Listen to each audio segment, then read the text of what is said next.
The more I learn, the more I realize, the less I know. जितना अधिक मैं सीखता हूँ, उतना अधिक ये एहसास होता है कि मैं कितना कम जानता हूँ। इन पंक्तियों के साथ मैं Gunjan Rautela, lecturer of education SCERT, आप लोगों का इस ऑनलाइन क्लास में एक बार फिर से वेलकम करती हूँ। मैं DLED सेकेंड सेमेस्टर के फर्स्ट पेपर, जो कि वर्तमान भारतीय समाज और प्रारंभिक शिक्षा है, उसके आगे के टॉपिक को कंटिन्यू करूंगी। इस क्लास में हम प्रारंभिक शिक्षा की पृष्ठभूमि, जिसमें पहला अध्याय गुरुकुल अथवा वैदिक कालीन शिक्षा है, उस पर चर्चा करेंगे। आज की क्लास में हम वैदिक कालीन शिक्षा की पृष्ठभूमि, उसके मुख्य स्रोत, उसके तात्पर्य, उद्देश्य, विशेषताएं तथा शिक्षा व्यवस्था पर विस्तार से चर्चा करेंगे। कक्षा के अंत में मैं आप लोगों को असाइनमेंट बताऊंगी, जो आप लोगों के नोट्स बनाने में आप लोगों की हेल्प करेगी और उसको और एनरिच करेगी। अब मैं पीपीटी के माध्यम से आपको वैदिक कालीन शिक्षा के बारे में बताऊंगी। इस चर्चा के लिए मैंने एक पीपीटी तैयार किया है। आई होप आप लोगों के लिए वो पीपीटी बहुत हेल्पफुल होगी और उसमें आप लोगों को बहुत मज़ा आएगा पढ़ने में, और ये जो क्लास है वो और भी ज़्यादा इंटरेस्टिंग हो जाएगी।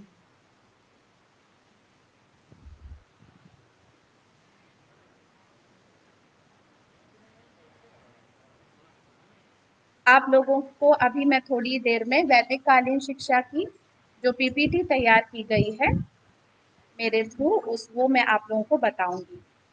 पीपीटी शुरू करने से पहले मैं आप लोगों को थोड़ा सा उसका जो बैकग्राउंड है वो बताना चाहती हूँ कि जब हम प्रारंभिक शिक्षा की बात करते हैं तो हमारे मस्तिष्क में सबसे पहले छोटे बच्चे आ जाते हैं, छोटे बालक आ जाते हैं, जो 6 से 12 एज ग्रुप के होते हैं और वो अपनी प्रारंभिक शिक्षा की शुरुआत करते हैं। अपने घरों से, अपने माता पिता के द्वारा वो अपने प्रारंभिक शिक्षा की शुरुआत करते हैं, और वहीं से उनकी जो शिक्षा है वो शुरू होती है उनकी नैतिक शिक्षा के द्वारा, उनकी वैल्यू एजुकेशन के थ्रू। उसमें उन लोगों को अ, जो प्रारंभिक शिक्षा मिलती है उसमें उन लोगों को ये बताया जाता है कि उनकी जो वैल्यू है, उनकी समाज में जो वैल्यू है, वो एक भविष्य निर्माता की तरह है। वो भविष्य के निर्माता होते हैं। वो ही जो छोटे बच्चे होते हैं, जो जिनको हम प्रारंभिक शिक्षा देते हैं, वो ही हमारे समाज का भविष्य होते हैं, और वो ही हमारे समाज को एक नई दिशा, एक नया प्रकाश प्रदान करते हैं। तो हमारी जो भी शिक्षा नीति होती है वो इसी बात पे आधारित होती है कि हम उन छोटे बच्चों को प्रारंभिक शिक्षा कैसे प्रदान करते हैं, हम उन छोटे बच्चों का कैसे वर्तमान में उनकी कैसी शिक्षा दीक्षा करते हैं कि वो हमारे समाज को एक बेहतर भविष्य प्रदान कर सके, और वो हमारे समाज को किस तरह से उन्नति की तरफ अग्रसर कर सके। ये होती है हमारी प्रारंभिक शिक्षा, जो जो हमारा समाज, हमारे राजनीतिक गण और हमारी जो एजुकेशन व्यवस्था है वो उसको बताती है। मैं आप लोगों से थोड़ा सा इसमें समय लेना चाहती हूँ कि ये पीपीटी, जिससे कि हम इसको डिवाइस को कनेक्ट कर सकें और आप लोगों को पीपीटी के थ्रू इसमें आगे की ऑनलाइन शिक्षा दे सके, ऑनलाइन क्लास में ले सकें। विनय जी, इसको प्लीज।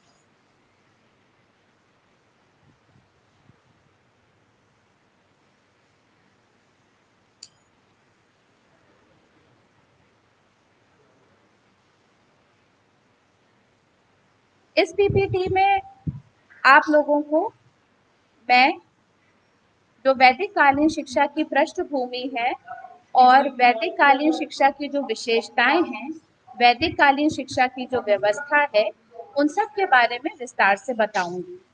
इस क्लास को मैंने बेसिकली 2 पार्ट्स में डिवाइड करने की कोशिश करी है, जिससे कि हम हर एक पॉइंट को हम हर एक पॉइंट को बहुत विस्तार से चर्चा कर सकें और समझ सकें और बेहतर तरीके से उसको ग्रास्प कर सकें।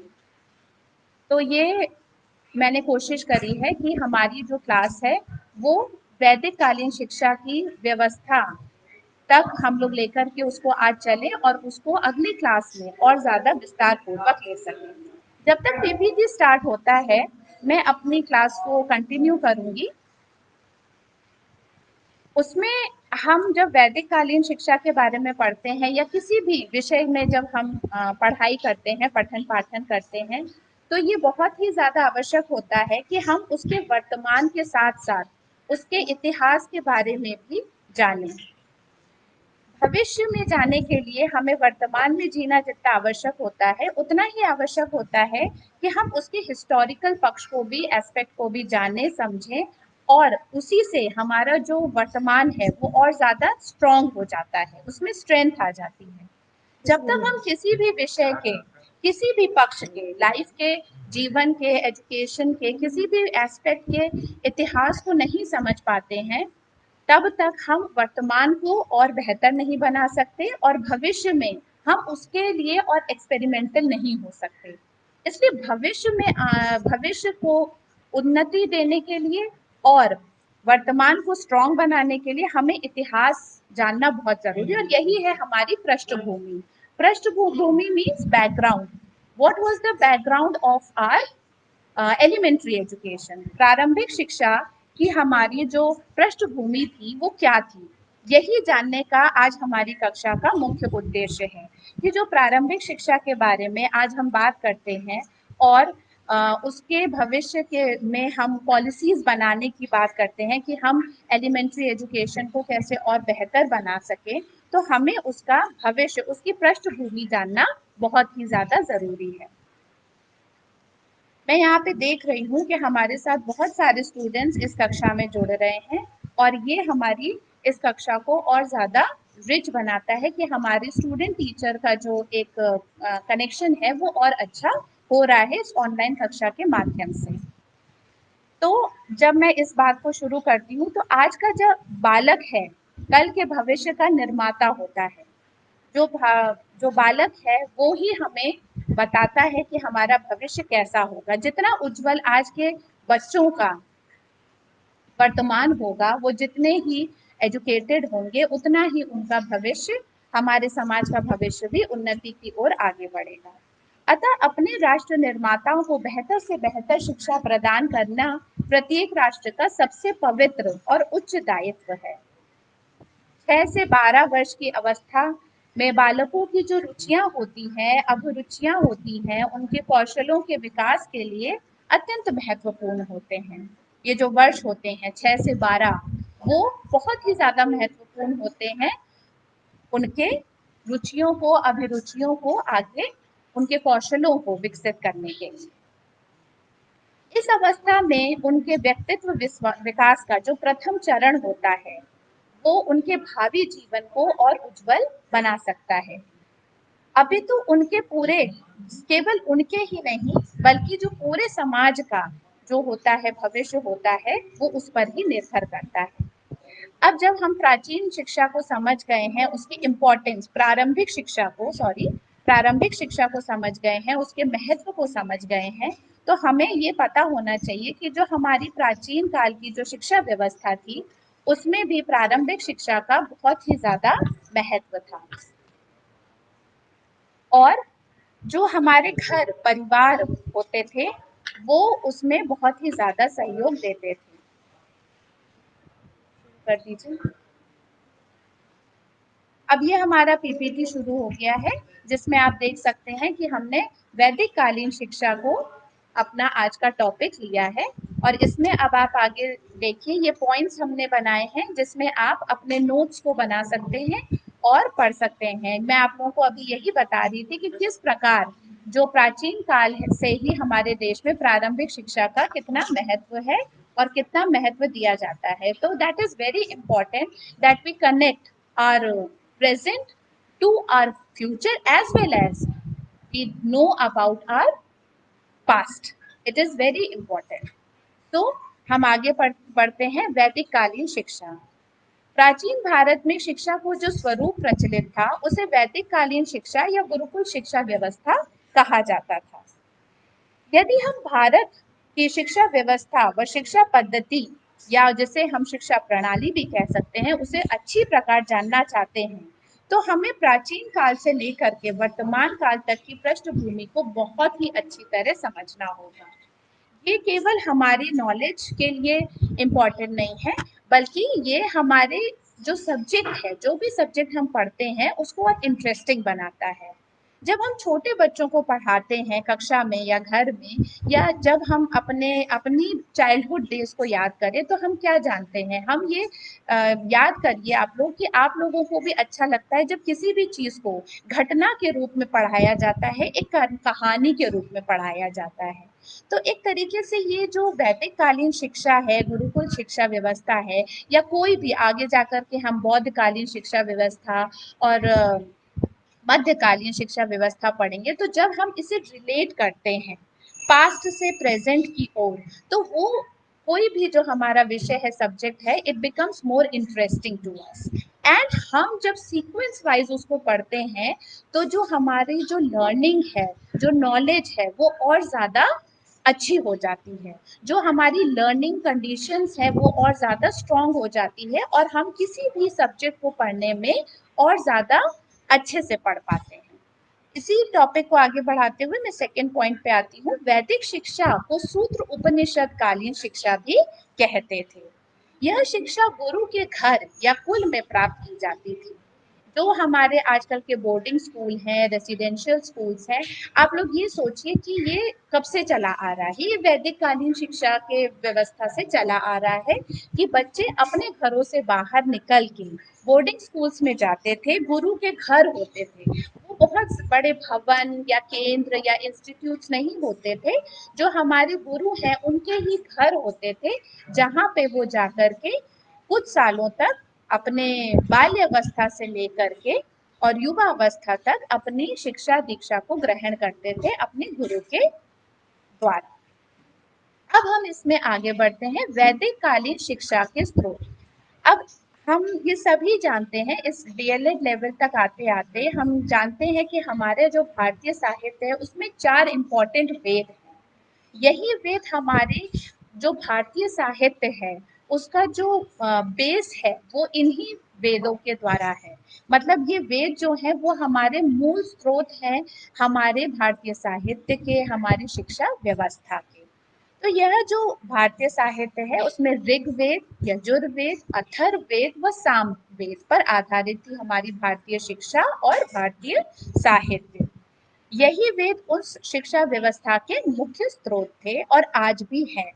ये जानने में हमारे लिए बहुत इंटरेस्टिंग पॉइंट है कि हमारी शिक्षा व्यवस्था जो आधुनिक स्तर तक पहुंच चुकी है, लेवल तक, और जो हम आज तक पुराने ज़माने से लेकर के प्राचीन काल से लेकर के आज तक पहुंचे हैं, तो जब हम हमें बेसिक पता होना चाहिए हर चीज़ का, जहाँ से शुरुआत हुई। जैसे नदी का प्रवाह होता है तो उसके उद्गम स्थान को, उसके ओरिजिनेशन जो प्लेस है जहाँ से वो ओरिजिनेट होती है, तो कहाँ से ओरिजिनेट हुआ है ये जानना भी हमारे लिए बहुत इम्पोर्टेंट है। तो आप लोग कुछ भी कोई भी टॉपिक पढ़िए, कोई भी विषय पढ़िए, उसमें ये जानिए कि कहाँ से वो शुरू हुआ। जैसे कि मैंने डिस्टेंस एजुकेशन पढ़ाया था तो हु प्रोपाउंडेड इट, किसने उसको बताया। ऐसे ही हमारी जो वैदिक कालीन शिक्षा है वो हमारे 4 वेदों से शुरू हुई। शिक्षा को प्रकाश का स्रोत माना जाता था। उसके बाद हम आ जाते हैं वैदिक कालीन शिक्षा का तात्पर्य, कि उसका मीनिंग क्या था। अब हमारे प्राचीन गुरुओं ने उसके बारे में विस्तार से हमको समझाया कि उनके मुताबिक शिक्षा क्या थी, और वही शिक्षा वैदिक कालीन शिक्षा का तात्पर्य था।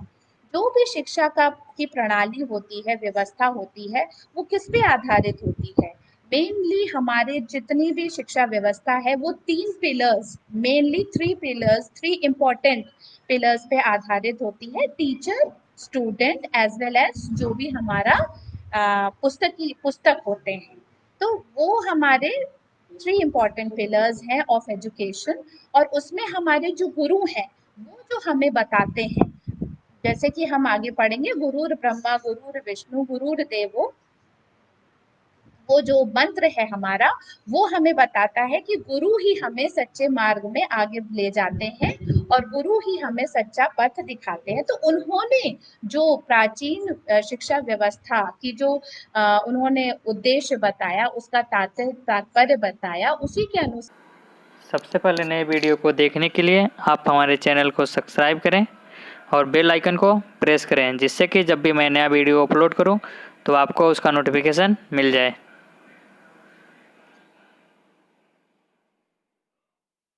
अनुसार उन्होंने, हम ये जानते हैं कि विभिन्न शास्त्रों का ज्ञान प्राप्त करने के उपरांत भी यदि मनुष्य में अंतर्दृष्टि का विकास नहीं होता है, अगर उसमें इनलाइटनमेंट नहीं आती है, अगर उसके अंदर अंतर ज्योति नहीं होती है, तो उन्होंने उस व्यक्ति को मूर्ख माना है। कि जो व्यक्ति शिक्षित होने के बावजूद अपने अंदर सेल्फ रियलाइजेशन, सेल्फ अटेनमेंट, या फिर उसको कहते हैं एनलाइटनमेंट का जो प्रकाश है, वो अगर नहीं देख सकता है, तो वह मूर्ख के समान है। मतलब वह शिक्षा जो हमें अपने अस्तित्व का ज्ञान कराती है, हमें अपने स्वयं से मिलाती है, वही शिक्षा हमारे लिए सही मायनों में शिक्षा है। और यदि कोई व्यक्ति उस शिक्षा को ग्रहण करने के बावजूद स्वयं को नहीं समझ सकता है, अपने अंतर ज्योति को का अनुभव नहीं कर सकता है, तो इसका मतलब उसने सही अर्थों में शिक्षा प्राप्त नहीं की है और वह अशिक्षित ही रह गया है। इसके बाद को आगे देखते हुए हम ये देखते हैं कि केवल विकासशील व क्रियाशील व्यक्ति ही वास्तव में शिक्षित है। इसका क्या अर्थ है? मैं शुरू से ही कहती हूँ कि जो भी पॉइंट हम पढ़ते हैं, अगर हम उसको वर्ड बाय वर्ड समझते हैं, तो हम कभी भी उसको भूलेंगे नहीं और उसको बहुत जल्दी हम ग्रैस्प कर लेंगे। अब केवल विकासशील व क्रियाशील मीन्स, इसका मतलब मतलब हमारे प्राचीन गुरुओं का अर्थ ये था कि यदि हम कोई भी शिक्षा, मान लीजिए कोई भी पुस्तकीय शिक्षा ग्रहण कर लेते हैं और वहीं पे आकर के रुक जाते हैं, हम सिर्फ उसमें रटने की विधि को अपनाते हैं और केवल वही परीक्षा दे करके अपने गुरु को मतलब संतुष्ट उत्तर दे करके यदि हम रुक जाते हैं, तो वो विकासशील शिक्षा नहीं है। और जब तक व्यक्ति विकासशील नहीं होता, जब तक वो उस शिक्षा को ग्रहण करने के बाद आगे उन्नति की तरफ नहीं बढ़ता, एक्सपेरिमेंटल नहीं होता, प्रैक्टिकल नहीं होता, जब तक वो उस शिक्षा को अपने जीवन में व्यवहारिक तौर पर नहीं उतारता, तब तक वो सही मायनों में वास्तविक अर्थों में शिक्षित नहीं माना जाता। एक व्यक्ति का शिक्षित होने के बाद क्रियाशील होना मीन्स एक्टिव होना। कोई भी व्यक्ति हो, आज भी हम देखते हैं, यदि व्यक्ति कोई काम नहीं कर रहा है, आइडल बैठा हुआ है, उसके अंदर उन्नति की कोई भावना नहीं है, विकास की कोई उसके अंदर बुद्धि नहीं है, तो क्या उसको हम शिक्षित मानेंगे? नहीं मानेंगे। इसी प्रकार पुराने हमारे जो गुरु थे प्राचीन काल के, उन्होंने भी ये कहा कि ठीक है, गुरु के द्वारा जो शिक्षा दी जा रही है उसे स्टूडेंट्स ग्रहण करें, उसको समझें, पर उसी को लेते हुए आगे उन्नति की तरफ जाए और एक्सपेरिमेंटल बने, उस पे एक्सपेरिमेंट्स करें और अपनी जीवन को और सामाजिक जीवन को आगे बढ़ाए, तो वही व्यक्ति सही अर्थों में शिक्षित माना जाता है। अतः वैदिक शिक्षा का तात्पर्य अंतर ज्योति और प्रकाश से था। ये कुछ ऐसे वर्ड्स हैं जो हम लोग को याद रखना चाहिए कि उसका सही अर्थों में तात्पर्य यदि हम बताते हैं किसी को, तो अंतर ज्योति और प्रकाश, प्रकाश का अर्थ कि जब हम अपने सेल्फ एनलाइटनमेंट को, सेल्फ को समझते हैं, स्वयं को समझते हैं। उसके बाद हम आ जाते हैं अपने इसी को कंटिन्यू करते हुए नेक्स्ट टॉपिक पे, वैदिक कालीन शिक्षा के उद्देश्य। अब तात्पर्य हम समझ गए, तो उसके बाद उद्देश्य क्या था? ये मैंने अपने पहले 2 कक्षाओं में भी बताया था कि कोई भी टारगेट होता है, तभी उसको, कोई भी सिस्टम को हम पूरा कर सकते हैं, किसी एक टारगेट को ध्यान में रखते हुए। तो जो वैदिक कालीन शिक्षा था, उसका जो प्रमुख उद्देश्य था, वो था मनुर्भव, मतलब प्रत्येक बालक को पहले एक अच्छा इंसान बनाना और फिर उसको भारतीय या फिर कोई भी मतलब कंट्री का जो सिटीजन है, वो पेट्रियाटिज्म की भावना तभी उत्पन्न हो सकती है जब वो एक पहले अच्छा इंसान बने। मतलब कि हर व्यक्ति, हर छात्र पहले ये जाने कि एक अच्छा इंसान कैसे बना जाता है, उसके बाद वो एक अच्छा सामाजिक व्यक्ति अपने आप बन सकता है और अपने देश के लिए अच्छे काम कर सकता है। दूसरा पॉइंट है व्यक्ति को ज्ञान में प्रवीण करना। ऋग्वेद के अनुसार, अब हम जैसे लिखा है ऋग्वेद में कि आंख कान नाक आदि में सभी मनुष्य समान होते हैं। भाई ये तो एक बहुत ही नोन बात है कि हमें ईश्वर ने एक समान बनाया है सभी मनुष्यों को। इंडिविजुअल डिफरेंसेस है, देखने में सब अलग अलग है, बट फिर भी जो हमें उन्होंने शक्तियां प्रदान की हैं वो ऑलमोस्ट सेम प्रदान की है। तो वो सब हमारे एक जैसे हैं। पर जो ज्ञानवान व्यक्ति होता है, जो एजुकेटेड होता है, जो सही अर्थों में शिक्षित होता है, वो अन्यों से श्रेष्ठ हो जाता है। ये वही व्यक्ति समझ सकता है जो ज्ञान अर्जित करता है या ज्ञान अर्जित करना चाहता है। तो इससे हमें ये पता चलता है कि ज्ञान की जो महिमा है या ज्ञान की जो जिसको हम कहते हैं इम्पोर्टेंस है, महत्व है, उसको बताने की कोशिश हमारे वैदिक कालीन शिक्षा के द्वारा की गई थी। उसका उद्देश्य था कि व्यक्ति जाने, समाज का हर व्यक्ति इस बात को जाने कि ज्ञान का क्या मतलब है और उसका क्या महत्व है। बिना ज्ञान के मनुष्य का जीवन निरर्थक है, उसकी कोई इम्पोर्टेंस नहीं है, उसका कोई मीनिंग नहीं है। ये बताना उनका एक बहुत ही इम्पोर्टेंट उद्देश्य था। और उन्होंने ये बताने की कोशिश करी कि हर व्यक्ति को ज्ञान प्राप्त करना जरूरी है और उसके जीवन को और ज्यादा वैल्यूबल बनाने के लिए उसको ज्ञानवान होना इज वेरी इंपॉर्टेंट। उसके बाद है थर्ड पॉइंट, सा विद्या सा विमुक्ति। ऐसा ज्ञान प्रदान करना जो मनुष्य को जीवन व संसार के मोह से मुक्ति प्राप्त करने में समर्थ बना सके। अब ये मैंने अपनी पहली 2-3 कक्षाओं में इसका जिक्र किया था कि जो भी हमारे देश का जो फिलोसॉफिकल बैकग्राउंड होता है, पॉलिटिकल बैकग्राउंड होता है, उससे हमारे जो शिक्षा व्यवस्था का उद्देश्य है वो इफेक्टेड होता है, उसका जो इफेक्ट होता है वो हमारे शिक्षा के उद्देश्यों में आता है। तो हमारे वैदिक कालीन समाज में जो उस समय सामाजिक जो बैकग्राउंड था, जो फिलोसॉफिकल जो बैकग्राउंड था, वो यही था कि जैसे आज का समय है, आधुनिक युग का जो समय है, जो वर्तमान में हम लोग क्या देखते हैं कि जो मोस्ट इम्पॉर्टेंट हमारा जो टारगेट है, जो एम है, वो है नौकरी पाने का, जॉब ओरिएंटेड होने का। जॉब ओरिएंटेड टारगेट्स हैं आज के हमारे एजुकेशन सिस्टम में। पर उस समय का जो हमारा फिलोसॉफिकल बैकग्राउंड, पॉलिटिकल, सामाजिक जो बैकग्राउंड था, वो इतना ज़्यादा मतलब जो हम अगर फिलोसफी की बात करें तो प्रैग्मेटिस्ट नहीं था, वो बहुत ही ज़्यादा आइडियलिस्ट था। मतलब आइडियलिज्म की जो हमारा फिलोसफी है उस पे बेस्ड था, धर्म पे बेस्ड था। धर्म और आइडियलिज्म को ज़्यादा महत्व दिया जाता था। तो उस समय ये बोलते थे कि जो मनुष्य है अगर वो उसकी माया मोह से मुक्ति प्राप्त कर ले, है ना, मोक्ष और सेल्फ रियलाइजेशन को प्राप्त कर ले, तो हमारी शिक्षा का उद्देश्य पूरा हो जाएगा। तो उन्होंने ये बताया कि ये हमारे मोक्ष प्राप्त करना, सेल्फ रियलाइजेशन को अटेन करना हमारी शिक्षा व्यवस्था का मुख्य उद्देश्य उस समय था। उसके बाद हम आ जाते हैं थर्ड पॉइंट पे, सॉरी फोर्थ पॉइंट पे। वैदिक कालीन शिक्षा का केंद्र बिंदु धर्म था। अभी मैंने आपको ये बताया कि धर्म उस समय का जो मेन था, वो उद्देश्य था, वो धार्मिक भावनाओं को विकसित करना था। तो धार्मिक भावना तथा आध्यात्मिक भावना का विकास करना शिक्षा का मुख्य मुख्य लक्ष्य था। और इसके थ्रू वैदिक कालीन शिक्षा के गुरु जो हमें बोलते थे, वो कहते थे कि तभी हम सेल्फ रियलाइजेशन को अटेन कर सकते हैं, मोक्ष को प्राप्त कर सकते हैं, और तभी हमारी शिक्षा का मुख्य उद्देश्य पूरा होगा। उसके बाद है मनुष्य के चरित्रवान बनने पर विशेष बल दिया गया था। ये हम लोगों ने अपने फर्स्ट पॉइंट पे भी डिस्कस किया था कि चरित्रवान मनुष्य को बनाना इस शिक्षा पद्धति का मुख्य उद्देश्य माना जाता था।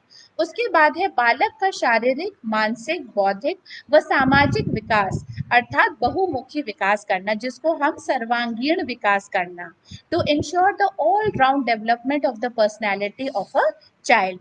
ये करना हमारे वैदिक कालीन शिक्षा का एक अन्य बहुत ही ज्यादा इम्पोर्टेंट उद्देश्य माना जाता था, जिससे कि जब उसका बहुमुखी विकास होगा, जब उसका सर्वांगीण विकास होगा, जब वो शारीरिक, मानसिक, बौद्धिक, सामाजिक हर पक्ष से मजबूत प्राणी बनेगा, तभी वो अपने देश के लिए भी और ज्यादा कंट्रीब्यूट कर सकता है, सुयोग्य नागरिक बन के उसको उन्नति की तरफ आगे ले जा सकता है। उसके बाद हम आ जाते हैं अपने नेक्स्ट पॉइंट पे, बालक को एक संतुलित सामाजिक प्राणी के रूप में स्थापित करना। संतुलित, बैलेंस्ड सामाजिक प्राणी, जो कि एक हर तरीके से ना केवल अपने आप को आगे ले जाए, अपनी लाइफ को एक्सपेरिमेंट के थ्रू आगे बढ़े, प्रैक्टिकल बनाए, ना केवल अपने लिए बल्कि सामाजिक कौशलों को भी की शिक्षा लेते हुए सामाजिक दायित्वों को, रिस्पॉन्सिबिलिटीज को भली भांति पूरा कर सके। तो ये हमारे वैदिक कालीन शिक्षा का एक और इम्पोर्टेंट पहलू था। उसके बाद है राष्ट्रीय संस्कृति का संरक्षण व प्रसार करना तथा बालकों को भारतीयता के प्रति जागरूक बनाना। अब ये अपने आप में ही स्पष्ट है कि जब एक बालक, जब एक उसका सर्वांगीण विकास हो जाएगा, जब वो चरित्रवान बन जाएगा, जब उसके अंदर आगे बढ़ने की जो जागृति है, उन्नति करने की जो जागृति है वो आ जाएगी, जब वो एक संतुलित सामाजिक प्राणी के रूप में विकसित हो जाएगा, तो उसके अंदर अपने आप ही स्वयं ही राष्ट्रीयता की भावना आ जाएगी और वो अपनी संस्कृति, जिसको हम कहते हैं ट्रेडिशंस, कल्चर्स, उनको लेकर के आगे बढ़ेगा। तो ये इसके लिए जागरूक करना भी, बालकों को जागरूक करना भी इस वैदिक कालीन शिक्षा का एक बहुत ही अच्छा उद्देश्य और महत्वपूर्ण लक्ष्य था। अब हम नेक्स्ट अपने स्लाइड पे आ जाते हैं, वैदिक कालीन शिक्षा की व्यवस्थाएं, सॉरी विशेषताएं। क्या विशेषताएं थी, उसके क्या गुण थे और उसमें क्या इंपॉर्टेंट फीचर्स थे जो हमें उसके बारे में और विस्तृत रूप से जानकारी देते हैं।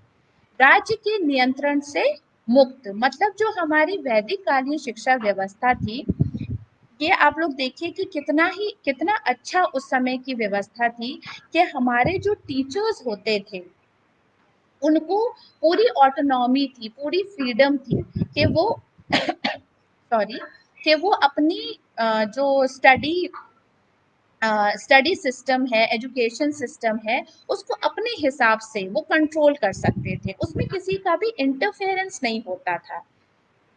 जो हमारे राजा होते थे, जो धनी वर्ग होते थे, वो उसमें हेल्प जरूर करते थे।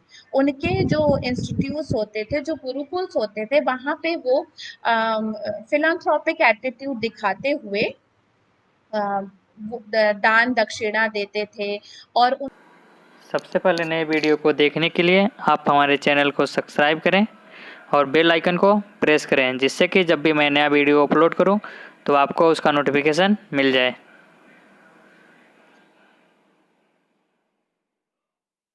उनको जो आर्थिक वो है, फंड्स हैं, ग्रांट्स हैं, वो देते थे, बट उनका कोई इंटरफेरेंस नहीं होता। तो जो राज्य होता था उसके नियंत्रण से वो जो व्यवस्था थी, गुरुकुल सिस्टम, एजुकेशन सिस्टम जो थी, वो एकदम मुक्त था। शिक्षा लोगों का निजी कार्य माना जाता था, मतलब ये एक प्राइवेट अफेयर था, एक पर्सनल अफेयर था, सॉरी, जिसमें गुरु का ये कर्तव्य था कि वो अपने स्टूडेंट्स को अच्छी से अच्छी शिक्षा प्रदान करें और उसमें स्टूडेंट्स को कुछ सोचने की आवश्यकता नहीं होती थी। जब वो गुरुकुल सिस्टम के अंदर चले जाते थे, उनके गुरु के अधीन हो जाते थे, तो पूरा का पूरा जो रिस्पॉन्सिबिलिटी थी वो गुरु के ऊपर आ जाती थी कि वो अपने स्टूडेंट्स को कैसे उनका पालन पोषण कर रहे हैं और कैसे उनको आगे नॉलेज दे रहे हैं। तो इसमें राजा या धनी वर्ग का कोई भी हस्तक्षेप नहीं होता था। ये संस्थाएं जो होती थी वो फुल्ली ऑटोनॉमस थी। ऑटोनॉमी के बारे में अगर आप लोग, जैसे मैं कुछ अपने इस सब्जेक्ट से थोड़ा सा हट के अगर बात करूं, तो अगर हम आप लोग कभी ऑटोनॉमस इंस्टीट्यूशंस के बारे में आज के युग में पढ़ेंगे, तो अब हम फिर से उस ऑटोनॉमस सिस्टम को अपनाना चाहते हैं। हमारी जितनी भी अब एजुकेशन सिस्टम है वो एफिलिएशन के थ्रू चलती है, एफिलिएटेड है। हमारे कॉलेजेस जो है वो यूनिवर्सिटी से एफिलिएटेड है, वो स्टेट गवर्नमेंट से एफिलिएटेड हैं, स्टेट गवर्नमेंट संस्थाओं से एफिलिएटेड हैं। तो आजकल हम ऑटोनॉमी की बात करते हैं, जबकि ये हमारे वैदिक कालीन शिक्षा से चली आ रही है कि जो हमारी शिक्षा व्यवस्था थी वो फुल्ली ऑटोनॉमस थी, उसमें कोई भी इंटरफेरेंस नहीं होता था। तो आई थिंक अब फिर से रियलाइज किया जा रहा है कि वो ऑटोनॉमस सिस्टम आज के एफिलिएशन वाले सिस्टम से कितनी बेहतर थी, जिसको हम दोबारा अपनाना चाहते हैं। इसके बारे में अगर हो सके तो आप लोग और पढ़िएगा, तो आप लोगों को इंटरेस्टिंग लगेगा कि आज का जो है एजुकेशन सिस्टम वो कैसे चलता है और ऑटोनॉमस सिस्टम क्या है। और ये तब आप लोगों को बेहतर तरीके से पता चलेगा कि जो वैदिक कालीन शिक्षा है वो ऑटोनॉमस क्यों थी, कैसे थी और उसका क्या मतलब है। उसके बाद हम अपने नेक्स्ट टॉपिक पे वापस आ जाते हैं। सार्वजनिक व निशुल्क शिक्षा। शिक्षा देना एक पवित्र कर्तव्य समझा जाता था। छात्रों से कोई फीस नहीं ली जाती थी और शिक्षा के द्वार सभी वर्ग व लिंग के लिए खुले थे। पठन पाठन मुख्यतः ब्राह्मण वर्ग का धर्म माना जाता था। उस समय ये 4 वर्ग हमारे समाज में आ चुके थे, ब्राह्मण, क्षत्रिय, वैश्य और शूद्र। पर उस समय इतना कास्टिसिज्म बहुत ज्यादा बाउंड नहीं था और सब वर्गों को और सब जेंडर्स को बराबर ये इक्वालिटी की भावना थी कि शिक्षा सबको दी जाती थी और एक समान शिक्षा दी जाती थी, जहाँ पे छात्रों को फीस के लिए भी कोई ज्यादा बर्डन नहीं था और राज्य व्यवस्था उसको देख करके उसमें अनुदान दे करके उसको चलाती थी। उसके बाद हम अपने नेक्स्ट स्लाइड में आ जाते हैं कि शिक्षा व्यवहारिक थी। मैं आप लोगों को शुरू से ये बता रही हूँ कि व्यवहारिक शिक्षा पुस्तकीय शिक्षा ना हो करके उस समय की जो शिक्षा थी व्यवहारिक थी, प्रैक्टिकल थी। मीन्स केवल जो बच्चे थे वो गुरु उनको केवल पुस्तकीय ज्ञान नहीं देते थे बल्कि उनको प्रैक्टिकल बनाते थे, जिससे कि वो समाज में अपने व्यवहार में उस एजुकेशन को लेकर के आए और अपने भावी जीवन में प्रवेश करने के लिए तैयार हो जाए। जब तक उनकी शिक्षा पूरी होती हो तो वो पुस्तकीय ज्ञान प्राप्त करने के साथ साथ उसको कैसे अपने व्यवहारिक जीवन में उतारना है वो भी उस बात को सीख जाए। उसके बाद है शिक्षा सावासीय थी, मीन्स रेसिडेंशियल थी। बालक शिक्षा ग्रहण करने के लिए अपना घर छोड़कर गुरु के घर पर जाता था और एक नियत अवधि तक वहां रह करके अपनी शिक्षा पूर्ण करता था। उसे आवासीय सुविधा का कोई शुल्क नहीं देना पड़ता था। ये तो बहुत ही सिंपल पॉइंट है जो आप लोगों को समझ में आ गया होगा। इसके बाद है शिक्षा एक मार्गी थी। एक मार्गी मीन्स उस समय जो था, देखिए बहुत सारे जो एजुकेशन सिस्टम है वो अलग अलग तरह के होते हैं। जब आप इसको आगे और विस्तृत रूप में पढ़ेंगे तो आप लोगों को पता चलेगा। स्टूडेंट सेंट्रिक एजुकेशन सिस्टम होता है, टीचर सेंट्रिक एजुकेशन सिस्टम होता है और बुक सेंट्रिक एजुकेशन सिस्टम भी होता है, जब हम बहुत ज़्यादा बुकिश नॉलेज पे एम्फेसाइज करते हैं। तो जो हमारी वैदिक कालीन शिक्षा प्रणाली थी वो क्या थी, एक मार्गी थी। मतलब उसमें जो गुरु का नियंत्रण होता था वो ज्यादा होता था।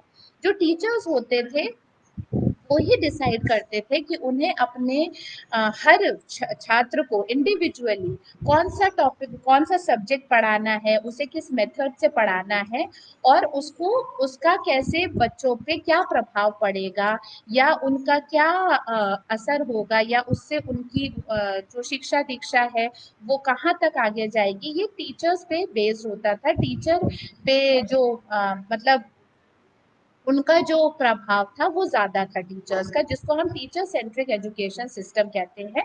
इसमें जो स्टूडेंट्स का जो पार्टिसिपेशन वो था, बट टीचर्स के बताए हुए मार्ग पर ही चलते थे और वो जो बताते थे उसी को ही फॉलो करते थे। उनका जो जैसे आज हम क्या करते हैं, स्टूडेंट्स का जो इंटरेस्ट है उसको ज्यादा इम्पोर्टेंस देते हैं, पर उस समय ये समझा जाता था कि जो टीचर है उसके ऊपर ज्यादा बड़ी रिस्पॉन्सिबिलिटी थी और उनको जाना जाता था कि गुरु को ऑलरेडी पता है कि शिष्य को क्या चाहिए, उसके क्या पोटेंशियल्स हैं, उसकी कैपेबिलिटीज है और उसी के अनुसार वो शिक्षा प्रदान करते थे।